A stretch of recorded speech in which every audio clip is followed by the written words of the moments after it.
Monsieur Joly, bonjour. Quel est le rôle d'un patron de centre de profit qui veut atteindre la réussite? Eh bien, pour atteindre la réussite, il y a 3 indicateurs principaux sur lesquels il faut être très attentif. Le premier, c'est le volume de vente et les marges, la préparation des affaires et leur planification, et la facturation et le recouvrement. Il y a aussi un autre point très important dans notre domaine, c'est l'anticipation. L'anticipation des besoins personnels, prévoir la maladie, les départs de certains collaborateurs, dans le sens où, chez nous, la valeur de la structure, ce sont les gens qui y travaillent. Monsieur Joly, je vous remercie.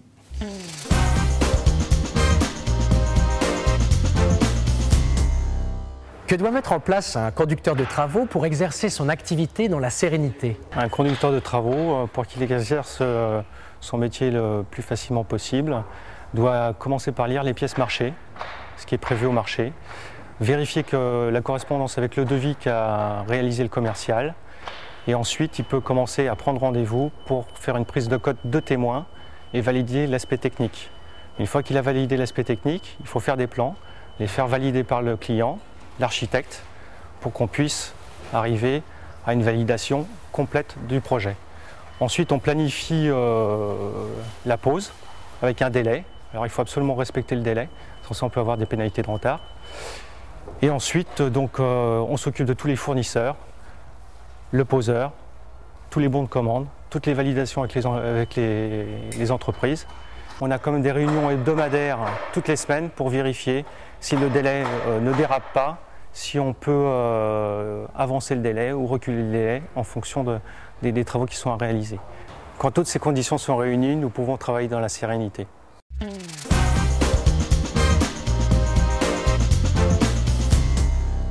Si vous deviez expliquer à un étudiant quelles sont les compétences de base nécessaires à un chargé d'affaires, que diriez-vous? Qui doit être disponible, qui doit être très réactif et qui doit avoir une très grosse capacité d'adaptation puisque tous les chantiers, tous nos chantiers sont différents entre eux. Il doit être capable de trouver ou de proposer une solution technique adaptée aux souhaits du client et surtout de plus en plus à son budget serré.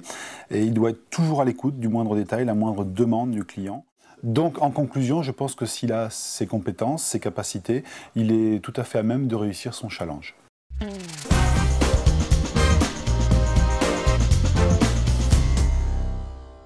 Quelles valeurs d'entreprise devez-vous mettre en œuvre pour soutenir et orienter les équipes Norba vers le succès?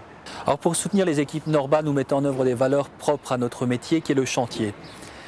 Dans le chantier, on dit souvent que c'est un sport de haut niveau et comme les sportifs, si on s'entraîne la veille pour le lendemain au niveau d'une compétition, c'est impossible, on ne peut pas gagner. Donc une des grandes valeurs, c'est l'anticipation. À côté de ça, bien sûr, il y a le professionnalisme, l'honnêteté, la compétitivité, la solidarité.